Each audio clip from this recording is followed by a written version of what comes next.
July August অভ্যুত্থানে শেখ হাসিনার ভূমিকা নিয়ে গতকালকে জাতিসংঘ একটা প্রতিবেদন প্রকাশ করেছে, যেটাকে সরকার স্বাগত জানিয়েছে।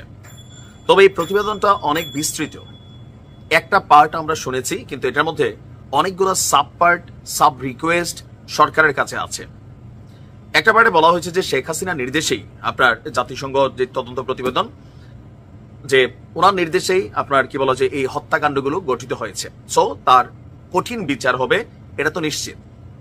এখন পার্ট 2-তে অভ্যুত্থানকারী ছাত্র জনতা আরো যে রাজনৈতিক দলগুলো শেখ হাসিনার সর্বোচ্চ শাস্তি ফাঁসির দাবি করছে, সেই ফাঁসির দাবিতে জাতিসংঘ কিন্তু একটা সাবকমিশন লাগাই দিছে, যেটা শেখ হাসিনাকে জীবন ভিক্ষা দেওয়ার মতনই অবস্থান হয়ে যাবে। যদি বিচারিক প্রক্রিয়ায় তাকে ভারত ফেরত দিয়ে দেয়, তিনি এখানে আসেন, তার যেন ফাঁসি না হয়, সেই বিষয়টা নিয়ে কিন্তু তারা একটা আর্টিকেল কানেক্ট করে দিয়েছেন। কি সে আর্টিকেল? আমরা দেখছি যে আপনার দৈনিক সমকালে আজকে একটা প্রতিবেদন করা হয়েছে যে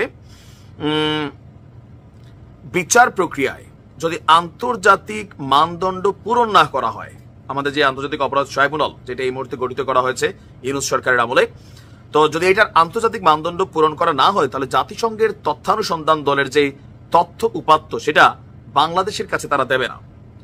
প্রতিবেদনে অপরাধীদের চিহ্নিত করা হয়নি, তবে জাতিসংঘ বলছে আমরা প্রচুর তথ্য সংরক্ষণ করেছি, সর্বোচ্চ মান অনুযায়ী এসব তথ্য সংরক্ষণ করা হয়েছে যাতে পরে ব্যবহার করা যায়। তো এখন শেখ হাসিনা বা বাকি যারা আছেন তাদের কি শাস্তি হবে, সে শাস্তি নিয়েও সরকারকে একটা বার্তা দিয়েছে জাতিসংঘ। বক্তব্যটা কি? যে আপনার জাতিসংঘের নীতিমালা অনুযায়ী মৃত্যুদণ্ড বিষয়টি সাংঘর্ষিক। মানবতা বিরোধী অপরাধের বিষয়ে বাংলাদেশের বিচারিক প্রক্রিয়াকে সহযোগিতা করার জন্য রৌরি মুনগাভেন বলছেন যে জাতিসংঘের নীতিমালা অনুযায়ী মৃত্যুদণ্ডের বিষয়টি আমাদের জন্য একটি সমস্যা। আমরা এমন বিচারে সহযোগিতা করতে পারি না যেটা মৃত্যুদণ্ডের দিকে নিয়ে যায়, তবে বিচারের প্রক্রিয়া বিশ্বাসযোগ্য, স্বচ্ছ এবং আন্তর্জাতিক মানদণ্ড মেনে চলার বিষয়েও তিনি জোর দিয়েছেন। আরেক বক্তব্যে তিনি বলছেন, আমাদের প্রত্যাশা বাংলাদেশ মৃত্যুদণ্ডের বিষয়টি পুনর্বিবেচনা করবে। কেন? এটি প্রতিশোধের একটি স্থায়ী চক্র তৈরি করে। মৃত্যুদণ্ড বিভিন্ন দেশে লুকিয়ে থাকা আওয়ামী লীগের বা বিভিন্ন অপরাধী যারা আছে তাদেরকে প্রত্যর্পণের ক্ষেত্রে, মানে সেই দেশ থেকে ফিরিয়ে আনার ক্ষেত্রে বাধা সৃষ্টি করবে বলেও তিনি উল্লেখ করেছেন। অনেক সদস্য রাষ্ট্রের জন্য প্রত্যর্পণের ক্ষেত্রে, আপনার অনেক সদস্য রাষ্ট্রের জন্য প্রত্যর্পণের ক্ষেত্রে সহযোগিতায় মৃত্যুদণ্ড একটি প্রতিবন্ধকতা। তো শেখ হাসিনার আমলে গুম, নির্বিচারে গ্রেপ্তার, সহিংসতা, বিক্ষোভ দমনের মতো নানান মানবাধিকার লঙ্ঘনের সাথে আওয়ামী লীগ সরকার জড়িত ছিল।